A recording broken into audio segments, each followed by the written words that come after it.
roll bar and tripod ni K1 mga kabisnes.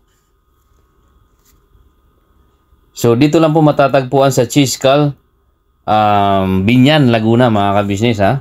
Malapit lang po yan sa SM Santa Rosa. Bago mag SM Santa Rosa, yun po yung pinaka-landmark po nila bago po doon mag Santa Rosa. So magkakabit din po sila dito mga kabisnes ng off-road, car accessories, roll bars and seat covers.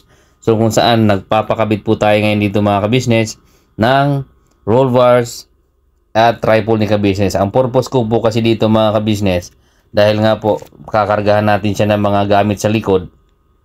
Pag mga biyahe, safety po yung mga kabisnes, hindi po manakaw, hindi mahulog, hindi maliparin.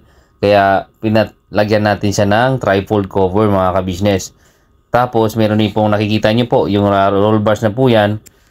Palagay din po natin tayo niyan dahil pag nagkarga tayo ng malalaki, hindi po mag-bounce po dun sa may glass sa likod ni K1 para hindi mabasag mga kabisnes. For safety na rin po yan. At may hawakan na rin po. Nakikita nyo po may mga hawakan. Pag may sumakay sa likod, safety rin po sila. May hawakan po sila sa likod.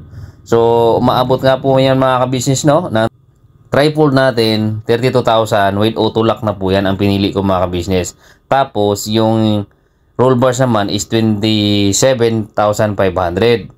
So, the total of 59,500 po yan lahat mga kabisnes. Dahil, yun nga, yun, ang pinili natin is matibay at pangmatagalan talaga mga kabisnes, no? Tapos, nagbigay na rin po sila dyan ng discount sa atin. Bali, ang nabayaran na lang po natin lahat is 58,500. So, medyo mabigat sa bulsa mga kabisnes, no? Pero okay lang po yan dahil po, pangmatagalan naman po na ang habol natin mga kabisnes. Hindi naman po for the meantime or pansamantala. Pangmatagalan na po ang kailangan natin mga kabisnes kay K1. Kita nyo naman po na nakapatibay, nakapatong pa si Kuya dyan sa tripod natin. Ganun po katibay yung kinabit nila dyan. Isa ko po sa purpose dyan mga kabisnes dahil malapit na po kami umuwi din sa Bicol. Yan po talaga pinaghandaan namin mga kabisnes ng asawa ko. Yan ang pinag-usapan namin na magpalagay po ng ganyan for safety na po talaga. So nakikita namin sa iba kasi na yan po ang pinapalagay at siyempre para na rin po safety sa mga gamit at mga importanteng kagamitan mailagay sa likod. Dahil sa loob po kasi pag naglagay ka po ng gamit medyo mahirap na, masikip na po. So ayan mga kabis, tinitest yan para makita natin na may leak ba sa ilalim o wala. So pa naman wala pa. Ayan.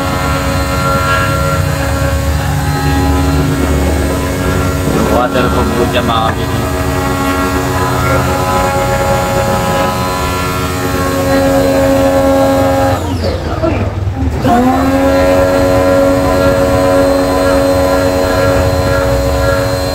So, nataka kayo, saan dumalo yung tubig? Dito po, may hose na po kasi nilagay sa ilalim.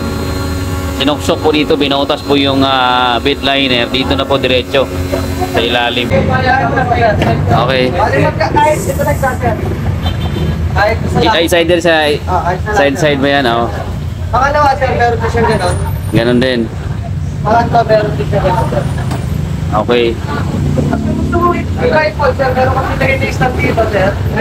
Okay. Kahit hindi ka lang flower, sir, para hindi siya gumalat, sir. Higpitan lang dyan. Sa kabila, meron din. Dalawa yan, sir. Okay. Ano? Sir, kung gusto mo na makikita yung libas mo, sir, kapag kata, Oo. alikita mo lang siya, sir, para hindi siya maingay. Pero kami stop dito, sir. Lagay mo lang kanina, sir. Para hindi magano'n, okay. Mayroon na sabitan dyan. Meron, sir, yung makikita pa pa. Okay. Tapos kung gagawin mo siya, dapat na yung mag-i-face. Yan, sir. Oo. Means na lock na po siya. Basta push lang ng gano'n. Tapos yan, sir, yung sinasabi ko lagay ni stop.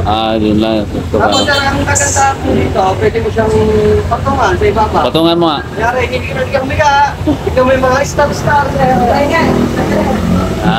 Pero lumulundo pala sa konti. Lumulundo pala sa konti. Pero, sir. Pero hindi naman siya bumibigay. So may mga business na matibay po yan. Ilang kilos ma'am ang kayang i-ano dyan, accommodate? 160 kilos ang kayang pumatong dyan. Pero wag naman patungan lagi. Ayan. So kahit cover lang siya mga ka-business, pero pwede rin siyang patungan hanggang 160 kilos. Bago mo bubuksan yung tripod, sir, Oo. kailangan mo nang unahin pa, sir. Paano? Halimbawa dyan, nakalak siya. Oo. Hindi mo mabuksan yung tripod, sir. Kasi Unahin mo muna to. Nasa loob yung bukas. Okay. Ito Kailangan mauna. mo na buksan yung tripod pa, sir. Lock ko muna. Nakalak na siya, sir. Okay. Unlock. Tapos bubuksan mo. Okay.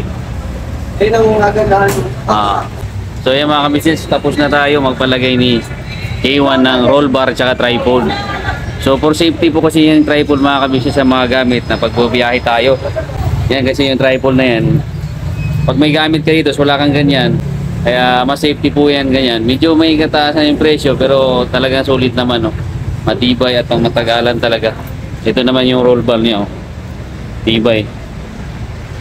Magandang design.